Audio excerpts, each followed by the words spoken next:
We read two stories by Kate Chopin, one of which you've probably read before because it seems to be anthologized everywhere and taught in the schools. And I'm not sure why Kate Chopin is taught in high school, but my students you all seem to know her work, and it's never made any sense to me because she writes real adult stories. Not that you aren't adults when you're 16, but you're not adults when you're 16.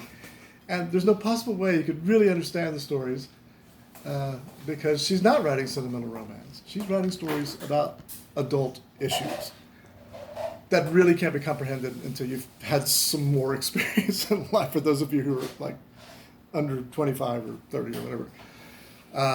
But you've and some of you have even read her novel, The Awakening, which again, I don't know why they have you read that book in high school. I really don't get it. But I'll tell you something about The Awakening. When I was an undergraduate in the early 1980s at UT Austin, I was an English major, and I took a course on the American novel by a very good professor, just graduated from Stanford.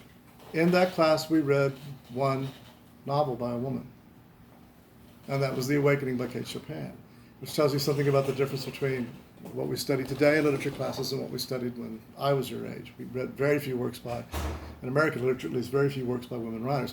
But we did read The Awakening, and I hated it. I hated that book. Didn't make any, I wasn't interested in it. I don't know if I hated it, but I didn't like it. It wasn't my cup of tea. And it was a story about a woman who cheated on her husband and got away with it, except she does die at the end, but it's kind of a victory. Even though she dies, it's almost a victory. You know, it's an act of will, and so she kind of gets away with it. I don't know if that's why I disliked it or not. Maybe it was the style of the book. I'm not sure. But after reading Mark Twain and Henry James and Stephen Crane and Ernest Hemingway and all these writers, Kate Chopin, it's like, what's all the fuss about here? You know, it's kind of how I felt. Or maybe I just didn't, wasn't interested in it because it was a story about a woman. I don't know. It took a long time ago. Since then, I have studied the book, read it many times, and considered it a masterpiece. And something I learned about that time period that really opened the book up for me was that during the 18th, 19th, and even the 20th century, 21st century for that matter, women learned how to behave in society by studying what were called etiquettes.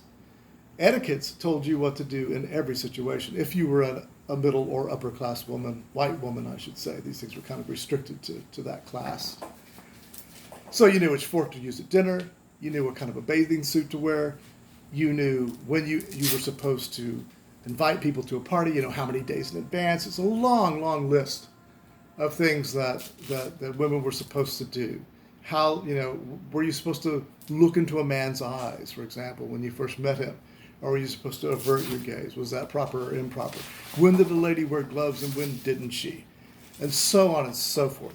It's this exhausting list of sins that women could commit, and which was of course something that really completely controlled their behavior. When you look at these etiquettes and then you reread The Awakening by Kate Chopin, you see that the brilliance, the rebelliousness of this book, the revolutionary nature of this book is that on every page she breaks one of those rules. And it's really refreshing when you learn about it in context and understand what's going on. And then it becomes as great an adventure story in some ways as Moby Dick or something. I mean, it's a wrong comparison, but bad comparison. But it's fascinating. It's just fascinating when you learn about it. Part of the revision of the canon of American literature has been, for stupid young undergraduates like me to learn how to appreciate and understand, and then finally, really like literature that we hadn't understood before. And we didn't read enough works by women writers. And it was cultural. The reason we didn't read women's stories is because women's lives were not as valued as men's. What they did in life was not as considered as important as what men did, who went off and fought in wars and things like that, right?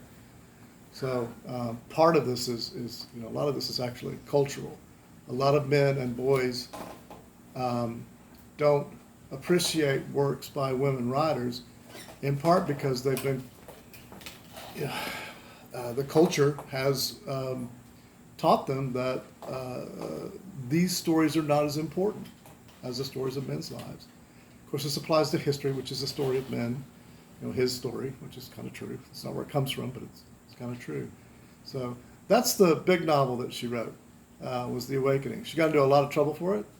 The reviews of that book are some of the worst in the history of American literature.